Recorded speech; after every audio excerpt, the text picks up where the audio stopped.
Here with Ira Shapiro, an expert on the Senate, a former staffer for Clinton and for the United States Senate, multiple senators, too many to list off, and the author of The Betrayal: How Mitch McConnell and the Senate Republicans Abandoned America. Thank you very much for joining me, Ira. Connor, it's great to be with you. Thanks for the opportunity. My pleasure. So, a lot of the discussion and a lot of what we talk about in politics has unfortunately had a very president centric point of view. And one of the things you've emphasized through your extensive career, both as a writer on the Senate, but as also a person who participated in it as a staffer, is there is more to the story. And I was wondering if you could get into not only the importance of the Senate as a matter of fixing much of our partisan problems today, but also as a mediating factor on the most extreme elements of our body politic. Well, Connor, I'm afraid that I've probably spent more time thinking about the Senate than any reasonable person should. It was not my intention when I started out as a Senate intern more than a half century ago that I would be spending so much time on it. But it turns out that the Senate is quite important. I mean, obviously, in our system, every part of the system has to work for the government to work. But the Senate's unique role, as you suggested, is the mediating function. Walter Mondale once called the Senate the nation's mediator. It's the place where the difficult issues are supposed to be taken on by diverse parties, people from around all over the country, through the legislative process and serious legislating, negotiating, and principled compromise. And at its best, that's the way the Senate works. Unfortunately, there's been a long decline in the Senate. It's too often the case that people can't think of anything before Donald Trump got on the scene. But I think the Senate has gone down over a long period of time. I would say 30 years. And the decline has been much steeper, in my estimation, during the McConnell era. And the consequences of that have been severe, most particularly that when we really needed a strong Senate to check a president abusing his powers, we didn't have it. And the Senate failed us catastrophically.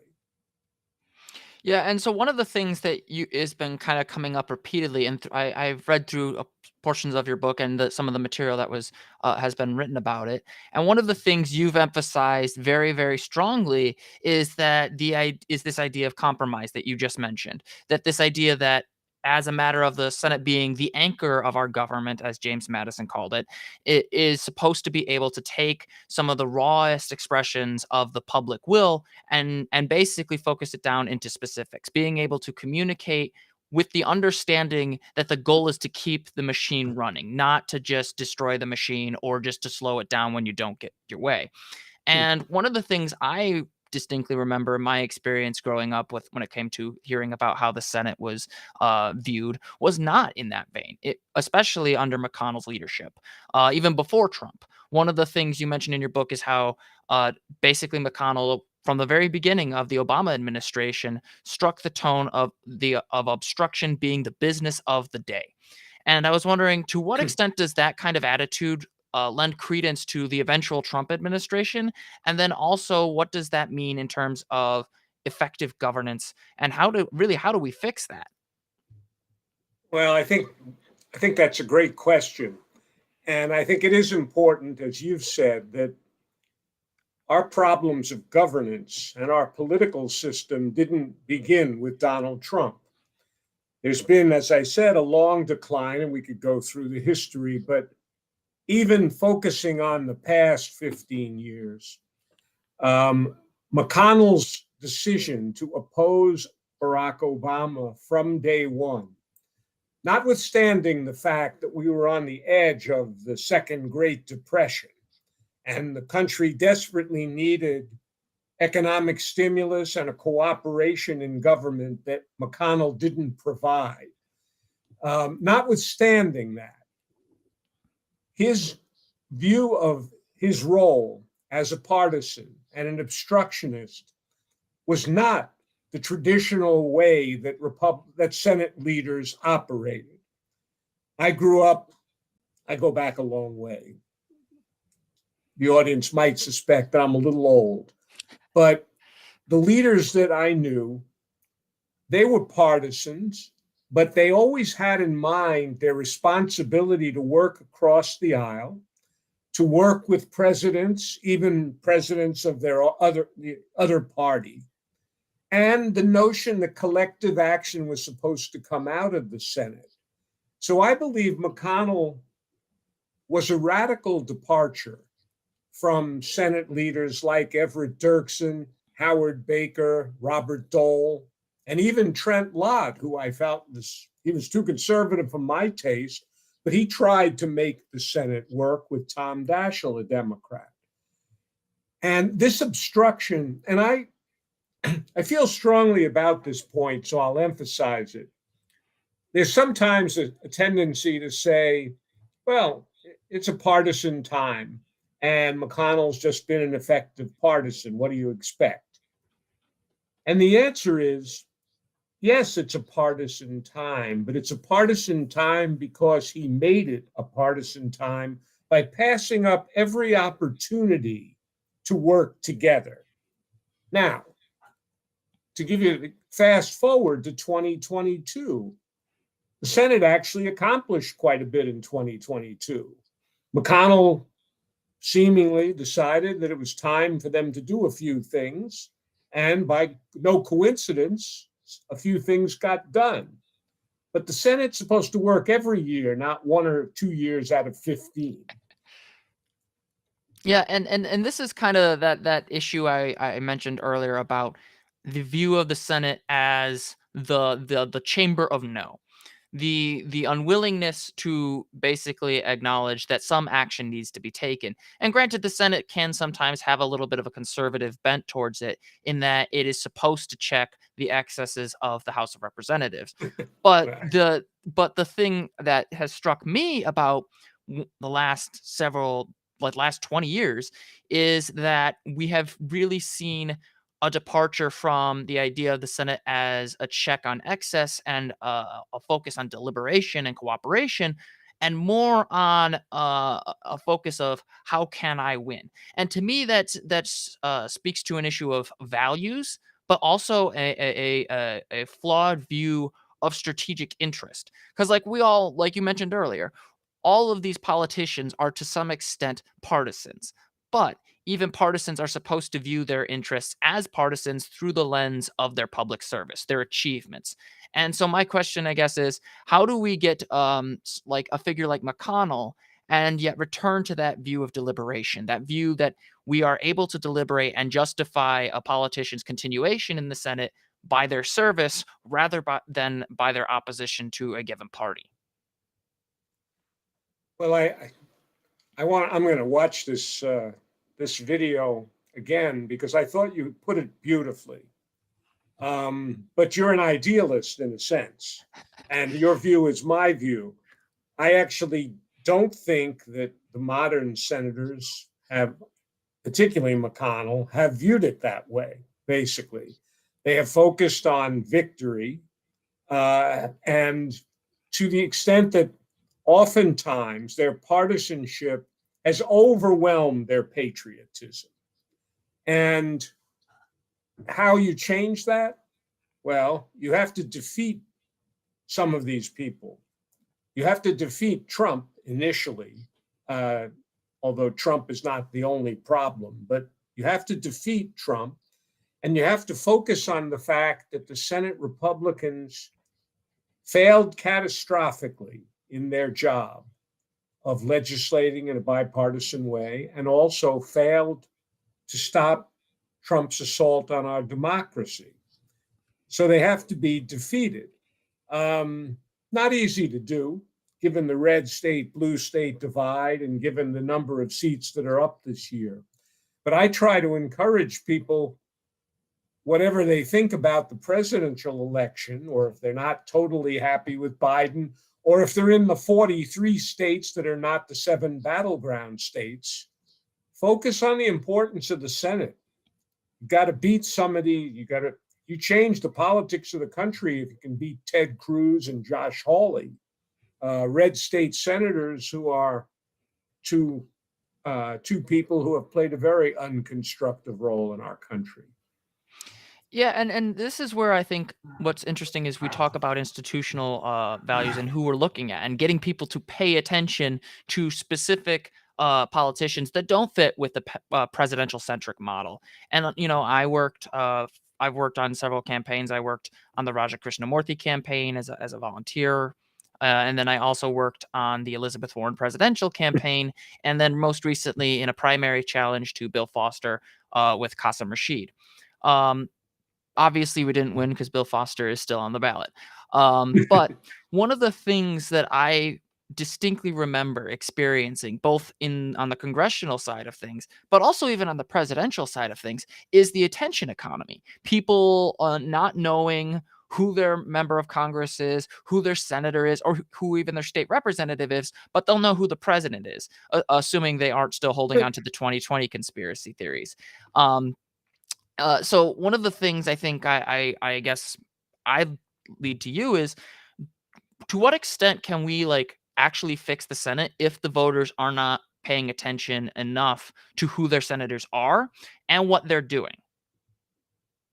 Well, I do think that's a problem.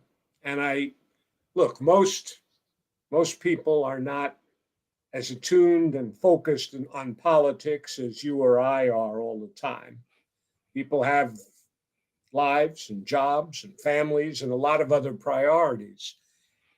But to some extent, and then they tend often to vote for the person on the ballot whose name they might have heard or who's a member of their party.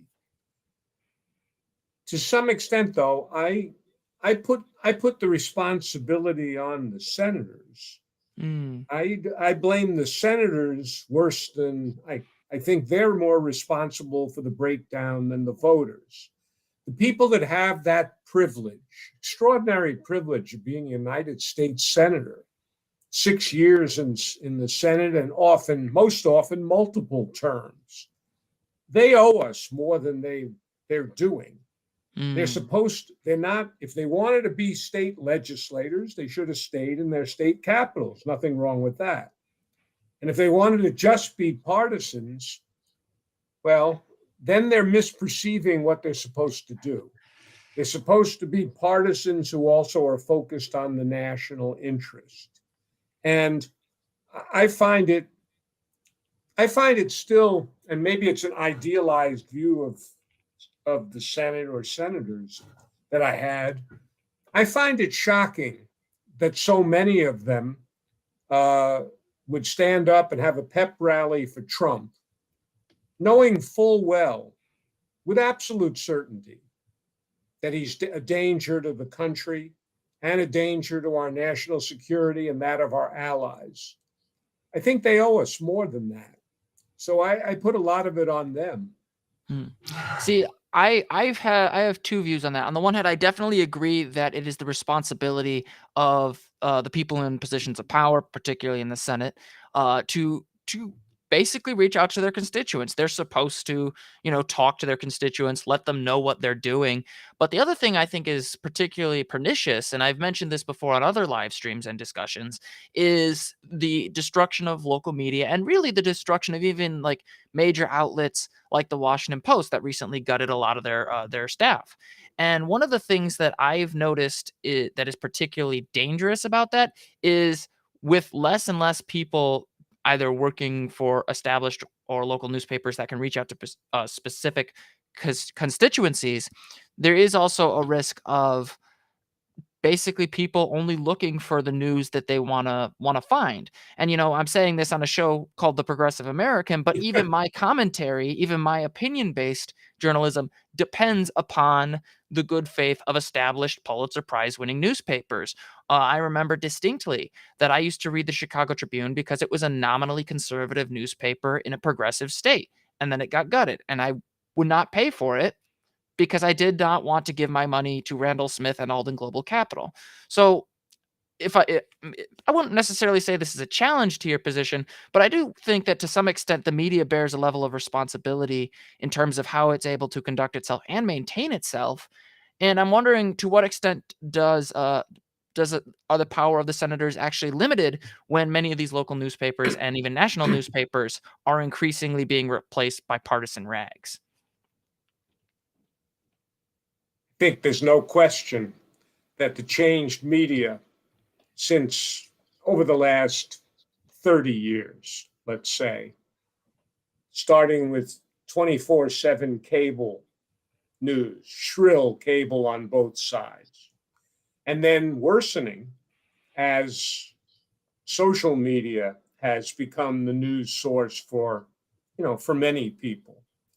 And look, the death of local local newspapers is a disaster for the country, in my view.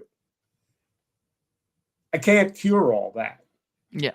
I can't, I mean, you're not asking me to, but I am very worried about that. And I'm worried about a lot of other things. My wife's an educator, and we talk a lot about the education system and the lack of people's knowledge of civics and other things that we grew up with. All of that is true. And that's why that puts even more responsibility on the senators. And, it turns out in 2022, 21, 22, they passed an infrastructure bill on a bipartisan basis. They passed the CHIPS and Science bill. They passed the Inflation Reduction Act with ambitious climate policies for the first time. You go down the list, they passed marriage equality to reaffirm marriage equality. You go down the list and you find, yeah, they actually can do the job on occasion. For years, the senators, they've fallen all over themselves, saying all the things they don't like about the Senate. And my challenge to them has always been, well, take back the Senate if you think it's too leader driven or you think it's too partisan. There's 98 of you, and two leaders, and to some extent, some of them have stepped forward in a bipartisan way to do so. Yeah, and this is kind of where I think it's really important for people to actually know who their senators are and what their positions are, because one of the things that we as constituents are responsible for is not just, just reacting to the senators, but actually understanding the context of their actions and their policy decisions and how they go about pursuing that. Unfortunately, like one of the things I have repeatedly heard is the frustration with Dick Durbin, who's my senator. He or one of them, about his failure to really act against some of the issues with the runaway Supreme Court, and how a lot of times it has been a waiting game for people to take action when there's clear problems. But to circle back to the idealized view of the Senate, or rather the most functional Senate, your previous work, the last great Senate, kind of went into detail about how the Senate actually was able to function. And I was wondering if you could do a kind of a distinction between where the last great Senate was and where we are now, because we've talked a lot about what's wrong with the Senate. And I think it's important for people to remember, like you mentioned earlier with the CHIPS Act and the Inflation Reduction Act, that the Senate can indeed function. It doesn't always have to be obstructionist. Well, you're making me happy just calling to mind my first book, The Last Great Senate, which was about the Senate of the 60s and the 70s, but I told the story through the late 70s, which were the closing years of the last great Senate. And it turns out that unfortunately, it was an unusual period. That in fact, before the 1960s, and then again later afterward, the Senate was not as successful. It was a combination of, in the Senate that I wrote about, there was a combination of people who had shared our experience coming out of World War II. The Greatest Generation doesn't need any more footnotes from me, but that was part of their experience. They had leaders who understood how the Senate should work and instilled a certain model for them. And the senators who came in, people that weren't that old, but a Walter Mondale or a Robert Kennedy and people that came afterward, there was a model there that they sort of gravitated toward. There was a way that the Senate did business. Um, and they held themselves to very high standards. So it's not easy to reproduce that. A lot has changed. But what I tried to say about the long decline, some of it is the parties genuinely moving further apart, makes bipartisan deals harder, genuine differences. Some of it's the change media, as you point out. But there's also, beyond that, it's people, whether it's Newt Gingrich in the House or Mitch McConnell in the Senate, who have led in a pernicious way. Gingrich, the politics of war as war, and McConnell, the politics of obstruction and partisan division. So the decline was gradual until it wasn't gradual and it got sharper in terms of its downward trajectory. So, and this is kind of where I think one of the things that people like to talk about is like who started it, who was the person who really like almost like a Satan figure, like, oh, who's the one who brought all the people to fall, who's the one who caused all the trouble. And one of the things that I think you've mentioned before, both in your work and in your previous interviews, is it's not so much that there's one person but a collection of failures, particularly when it comes to the view of politics as war, when you mentioned Newt Gingrich, but also politics as a matter um, of grievances.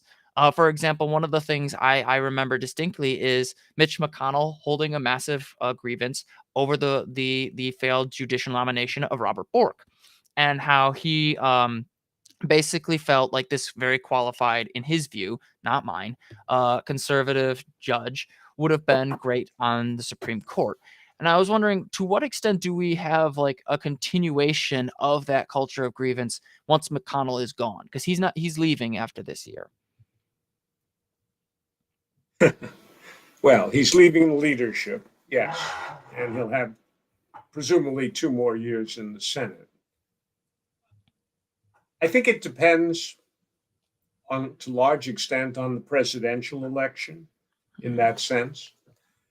I think if Trump is defeated, there's a possibility that the Republicans would have to move to back toward a more normal arrangement. The Republicans, I think, the MAGA forces in the Republican Party is very strong at the moment. But if Trump is defeated, that might change. If Trump wins, besides everything else that's in danger, I think he will pick the next Senate leader, and the next Senate leader will be very much of one of his allies, a MAGA Republican. And I think that would be extremely harmful to the Senate. The achievements we talked about in 2022 actually occurred because you had a unified Democratic caucus, and then something like a quarter to a third of the Republicans who actually said, oh, this isn't bad. We actually ought to do something rather than just call ourselves senators. And so there's a model for succeeding, but some of those senators who were more moderate have left. And if the MAGA Republicans get a stronger grip in the Republican Party, we'll have a very difficult time all over Capitol Hill. Yeah, and I think the other thing, and it kind of goes back to that media issue, is there's also a subsection of not just members of the House, but also like the Senate, that are using social media as a mechanism, and like having podcasts like this, where they will actively use their platforms as a way to fundraise. And so there's an incentive structure to almost be like a martyr. Like Ted Cruz has his own podcast. He has all these deals because of it. And I think one of the things that would be deeply concerning is if Trump were to win in the presidential election, if you were to choose somebody with that similar setup, that idea of sorry, apparently I have an itch or something. I don't know why. But there was a I think that there's a very real risk of this kind of self-aggrandizing media environment that rewards attention rather than legislative accomplishment. And one of Oh, the things absolutely. I mean, there's and a lot of performative outrage. Oh, and the worst thing is, I think it kind of goes back to that what you mentioned earlier about the responsibility of the senators to effectively communicate with their constituents. And unfortunately, what it seems to me is that they're getting their message out, but just in a very cynical way in some cases, especially with Ted Cruz, because Ted Cruz is notoriously cynical in the way he conducts himself. But to go back to Mitch McConnell and in particular his relationship with the Trump administration, because everybody wants to talk about the Trump administration, especially with the upcoming election. One of the things that I distinguish January 6th happened. I was actually live when January 6th happened. I was doing a review of the Georgia Senate races. And one of the things that was especially concerning was the fact that we basically had a situation where Mitch McConnell went and said after January 6th that Trump was morally responsible for the events. But really, his opposition kind of started to die down to a kind of a whisper. And I was wondering, to what extent do we have to like worry about the Senate getting its backbone back? Because it seems like with certain leadership, it wants to act as Sure. an extension of the executive instead of acting like a co-equal branch of government. Well, sure. I mean, look, I think that McConnell failed the country. Well, let me go back and say that I was once asked, well, the title of your book is The Betrayal. That's a pretty harsh word. I said, well, if you think the senators had the particular responsibility to check a president who threatened the constitutional order, and you think they repeatedly and knowingly failed, that's pretty much of a betrayal. And McConnell, his speeches on January 6th in the morning and February 13th at the second impeachment trial were as eloquent a condemnation of Trump as you could possibly make. And yet, he couldn't vote to convict Trump. I guess he thought, I mean, nobody believes his argument that you couldn't do that to a former president. His calculation was that Trump was still too strong. I think he believed Trump would wither away over time. And he was wrong, basically. He had the last clear chance to do the constitutionally responsible thing. Had he voted to convict Trump, certainly there would have been 9 or 10 others or 15 others who would have joined. And we wouldn't have gone through what we've gone through the last 3 years because Trump would have been disqualified from running for office. Now, is that cowardice or is it just a lack of principle, basically? I mean, Ben Sasse, the former senator from Nebraska, who is now a chancellor in Florida of the university there, Ben Sasse voted to convict Trump.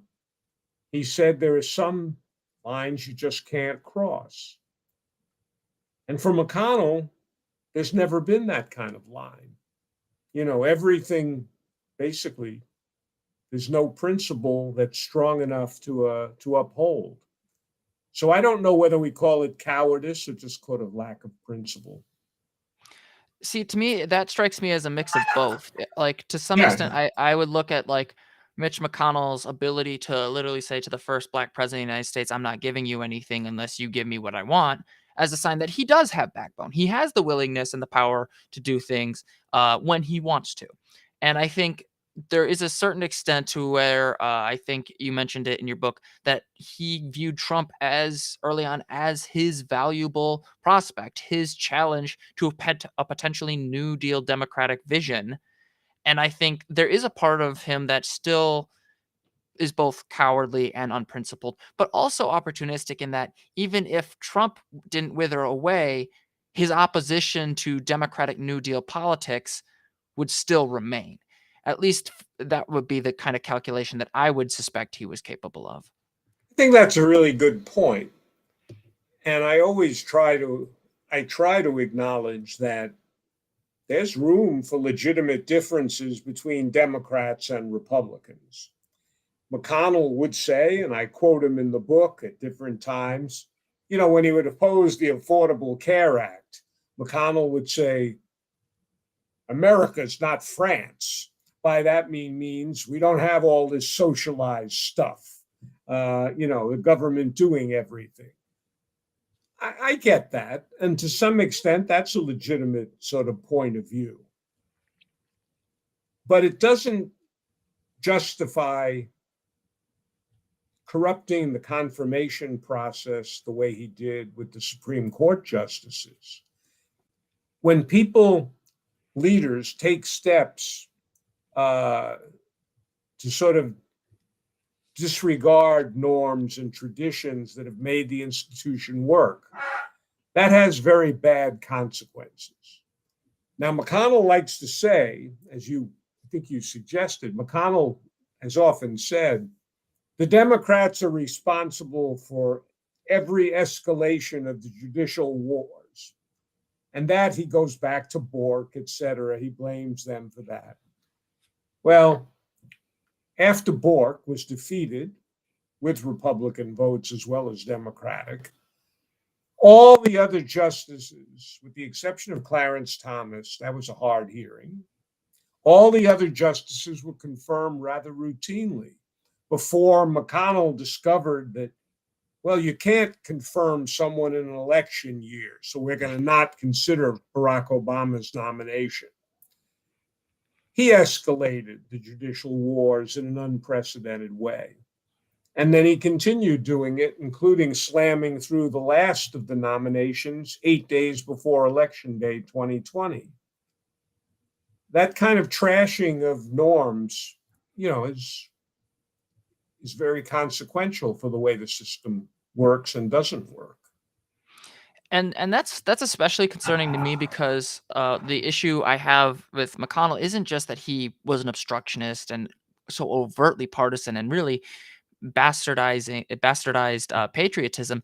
He also sent the message that obstructionism is good for business. If you can uh, portray government as ineffective, as unsuccessful in its endeavors, then nobody will want to ask their government to do anything, and then you perpetuates his worldview. But the other thing that worries me is the potential for a McConnell on the Democratic side. Like there are no angels in government, but there are also risks of escalation into even worse figures. And I was wondering, from the perspective of ensuring that on the Democratic side we don't get a partisan like McConnell, to what extent does the Democratic Party really ready to deal with the potential obstructionists like that within their own ranks?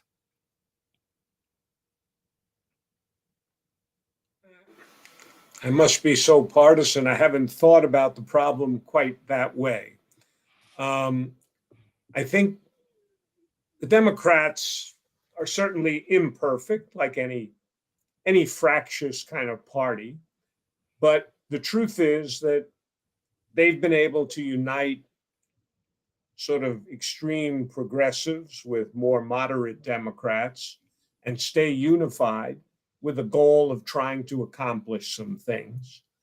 I don't accept the view, and you're not saying this, I know, but I don't accept the view that the Democrats and the Republicans are equally to blame for the situation in the country. That's obviously contrary to your view as well. Absolutely not.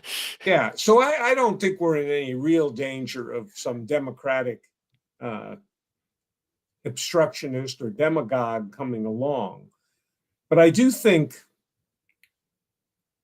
we're in a very serious situation from a progressive standpoint because many progressives and particularly younger people, not only younger people, but particularly younger people, are disillusioned with Biden for various things.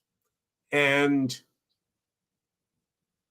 the worst thing that could possibly happen, I think, is that disillusionment leads them to say, throw up their hands and say, it doesn't matter. We never get anything positive out of these elections anyway, so we'll just sit it out. I think that would be terribly destructive. Um, I understand. I understand their frustrations, and being older. I remember a better time when government worked better. But certainly, Biden has had significant accomplishments, far more consequential presidency than one would have anticipated. And I hope that as we go into the next 5 months, people, if they're disillusioned with him at all, I hope they'll be driven to the polls by their issues, whether it's abortion or climate change or affordable health care or gun control, reducing gun violence. The line between the division between, I'm sorry, the difference between Democrats and Republicans is profound up and down the line.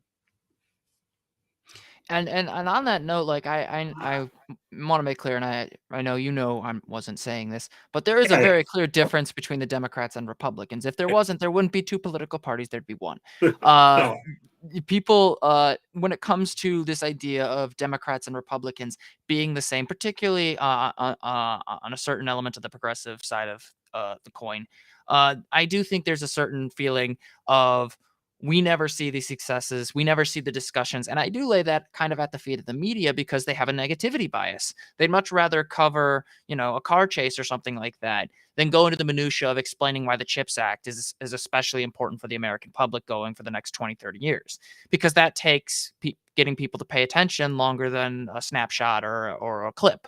And one of the things that I think is especially important for my audience and other people who may see this going forward is that when you are looking to see change in the political sphere, you can't just vote for one political office. You can't just focus on the presidential side of things. You have to also know who your senators are, who your state reps are, who your congressmen or congresswomen are. It doesn't really those things I think are especially important because otherwise we're going to just have people voting for people like McConnell over and over again, and then it will be like I said earlier, a self-fulfilling prophecy like McConnell wanted.